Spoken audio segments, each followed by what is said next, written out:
Halo Pak Adit dan semuanya, kami dari kelompok 4 yang akan mempresentasikan hasil final project kami yang berjudul Depth First Search Algorithm. Sebelum itu, saya ingin memperkenalkan terlebih dahulu kelompok kami. Ada saya sendiri, Victor Salbert, ada Muhammad Afran Syabalaksana, ada Farhan Amar Hakim, dan juga Nurul Aziza. Di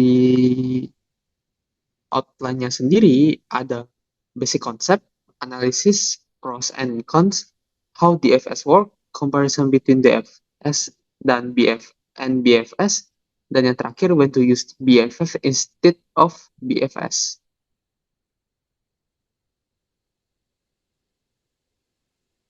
Lanjut.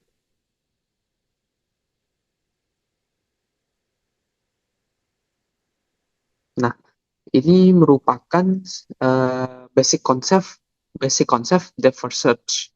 Nah, DFS sendiri merupakan sebuah metode yang cara kerjanya menelusuri semua elemen atau vertices dalam grafik atau tree satu persatu.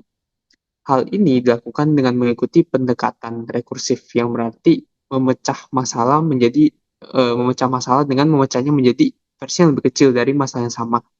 Secara sederhana, metode DFS sendiri mengunjungi setiap titik atau node dalam grafik atau tree. Sebagai contoh, mari kita bayangkan bahwa kita tersesat dalam sebuah labirin atau maze dan mencoba untuk mencari jalan keluarnya. Lanjut.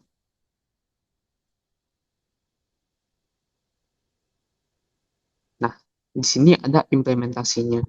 DFS ini bisa diimplementasi menggunakan fungsi rekursif atau struktur data eksplisit. Berikutnya, implementasi rekursif melibatkan helper function yang mengambil node terbaru sebagai input dan menandainya sebagai visited node sebelum secara rekursif memanggil dirinya sendiri ke semua node lain yang belum pernah di visited dari node terbaru.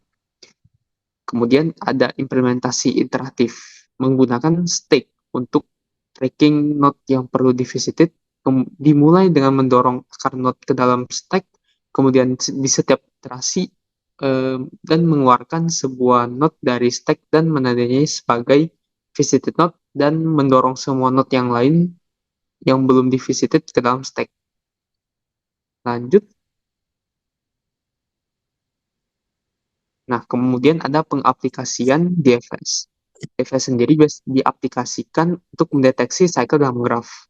Nah, sebuah grafik memiliki cycle hanya jika kita melihat back edge-nya selama DFS. Jadi kita bisa menjalankan DFS untuk graf dan memeriksa back edge-nya. Kemudian ada pathfinding. Di pathfinding sendiri kita dapat mengkhususkan algoritma DFS untuk menemukan path atau jalur antara dua vertices. Selanjutnya ada topological sorting. Nah, di sini topological sorting digunakan untuk menjadwalkan pekerjaan dari ketergantungan tertentu di antara pekerjaan. Dalam computer science sendiri, penerapan jenis ini muncul dalam penjadwalan instruksi mengurutkan evaluasi rumus sel saat menghitung ulang nilai rumus pada sebuah spreadsheet. Kemudian yang terakhir, diaplikasikan juga untuk menguji apakah suatu graf bersifat bipartite. Kita bisa melakukan augmentasi BFS dan DFS ketika pertama kali menemukan vertex baru, mewarnai graf tersebut berlawanan dengan parent-nya, dan untuk setiap edge lainnya, kemudian periksa apakah graf tersebut tidak menghubungkan dua vertices dengan warna yang sama. Oke, lanjut. Baik, selanjutnya saya akan membahas mengenai pengukuran performa dari metode pencarian, di mana terdapat 4 kriteria yang dapat digunakan, yaitu yang pertama completeness, yang artinya apakah solusi pasti akan ditemukan, dan yang kedua optimality, apakah solusi yang ditemukan merupakan solusi yang terbaik, dan yang ketiga time complexity, bagaimana waktu yang diperlukan atau bagaimana runtime algoritmanya. Dan yang keempat, space complexity, berapa banyak memori yang digunakan algoritma untuk menyelesaikan masalah.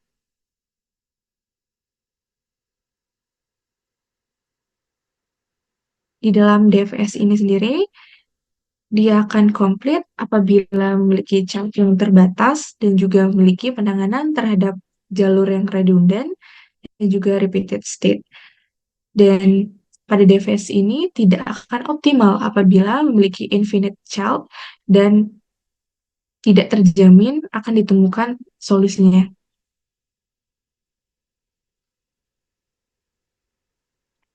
Ya, selanjutnya ada time complexity. Dalam kasus DFS, time complexity biasanya diekspresikan dalam jumlah dari vertices dan jumlah dari edges yang ada pada graph atau tree yang dilalui. Untuk representasi adjacency list dari graph, time complexity dari DFS-nya sendiri adalah Beacon dari V plus E. Mengapa? Pertama, mengunjungi setiap vertex satu kali. Algoritma DFS mengunjungi tiap vertex tepat hanya sekali dan ditandai sebagai visited. Operasi ini mengambil big connotation V sebagai waktu di mana terdapat yaitu vertices untuk dikunjungi. Kedua, mengeksplor atau melalui setiap edge satu kali.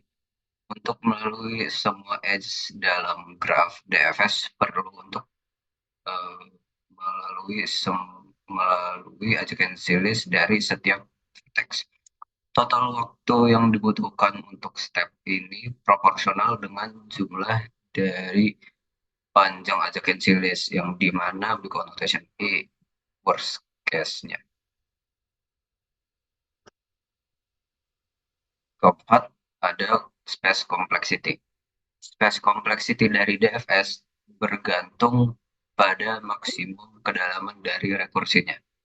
Worst case atau kasus terburuknya apabila graf adalah garis lurus atau pas yang panjang, maka rekursi DFS dapat berjalan sedalam mungkin sejumlah dengan vertex yang ada. Maka space complexity dari DFS adalah connotation dari V, di mana V merepresentasikan jumlah dari vertex dalam graf. Eh, Keuntungan dan kerugian menggunakan DFS. DFS itu simpel untuk diimplementasikan dan dimengerti. DFS itu menggunakan memori yang lebih sedikit untuk menjelajahi semua path-nya. DFS bisa digunakan untuk mencari semua komponen yang terkoneksi di dalam sebuah graf.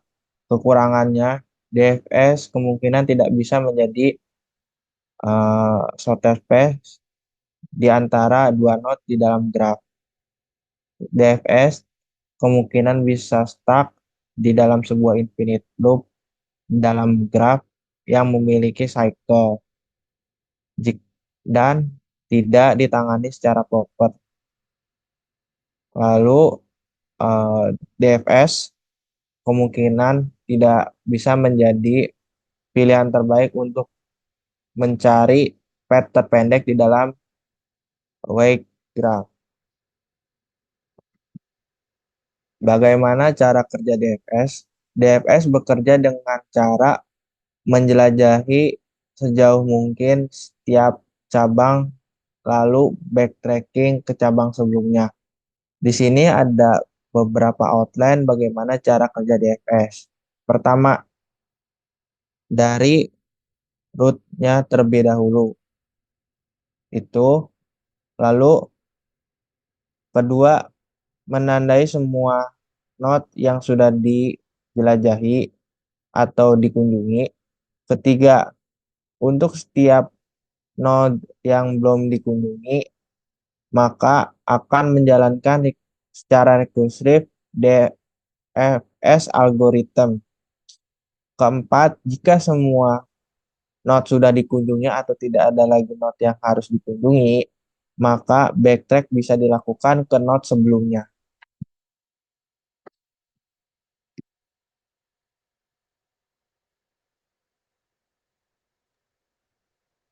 Oke, selanjutnya di sini terdapat simulasi bagaimana DFS itu bekerja. Pada gambar yang sebelah kiri, ini merupakan graf dan harus dibentuk menjadi tree seperti yang ada di sebelah kanan.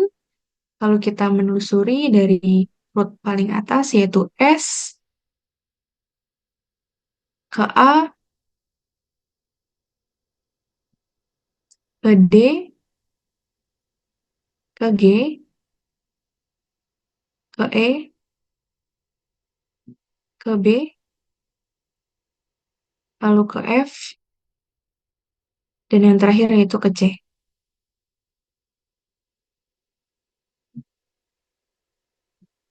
Lanjutkan yang sebelumnya, di sini bagaimana cara DFS bekerja dalam kode Python. Di sini graf dideklarasikan sebagai variabel di pada sebuah dictionary. Visited adalah dideklarasikan sebagai set yang dimana untuk keep track dari visited nodes dari graf yang ada di gambar. Selanjutnya terdapat function DFS yang dimana jika nodes tidak termasuk dalam set visited, maka nodes akan di print dan akan juga dimasukkan ke dalam set visited. Lalu jika neighbor-nya atau nodes lainnya dalam node graph tersebut masih ada, maka akan dijalankan kembali DFS. Fungsi DFS ini yang akan melakukan rekursi sebanyak neighbor yang ada. Lalu di bawah, di kode paling bawah akan dijalankan algoritma fungsi dari DFS tersebut yang dimana menggunakan parameter visited, graph, dan start nodes-nya yaitu S. Nah, hasil dari run code ini adalah sama seperti tree yang dibuat, yaitu akan menjelajahi itu S, lalu ke A, ke D, ke G, lalu dari G ke cabang pertamanya itu E, lalu ke B, karena B tidak ada lanjutannya maka backtrack ke E, dan E juga tidak ada maka backtrack ke G. G masih terdapat cabang satu lagi yaitu F, maka ditulis maka di print F, dan selanjutnya ada C maka di print C sebagai akhir dari tree tersebut. Kapan menggunakan DFS dibanding BFS? Ketika tujuannya untuk mencari segala path di antara dua nodes, tidak tetapi tidak the path terpendek. Lalu ketika graph atau tree itu sangat dalam, DFS bisa menjadi bisa menggunakan memori yang lebih sedikit untuk menyimpan semua node di tiap levelnya. Dan yang terakhir, ketika permasalahannya terkait mencari cycle di dalam sebuah graf atau mencari komponen yang terhubung. Komparasi di antara DFS dan BFS. DFS itu dari main idenya itu dia mengikuti path dari awal sampai akhir. Kalau BFS itu dia memproses level by level. Untuk DFS-nya, untuk data structure-nya, DFS itu menggunakan stack untuk mencari path paling dalam dari cabang. Lalu untuk BFS menggunakan queue untuk mencari path paling pendek. Prinsipnya atau prinsip DFS mengimplementasikan LIFO, last in first out prinsip. Untuk BFS mengimplementasikan FIFO, first in first out prinsip. Lalu dari memori yang digunakan, DFS menggunakan lebih sedikit memori dan BFS menggunakan lebih banyak memori. Untuk speednya, DFS itu lebih cepat untuk mencari path sampai ke paling akhir. Untuk BFS, dia cepat untuk mencari path terpendek di dalam sebuah unweighted graph atau tree. Sekian, terima kasih dari kelompok kami. Kurang lebihnya mohon maaf. Terima kasih.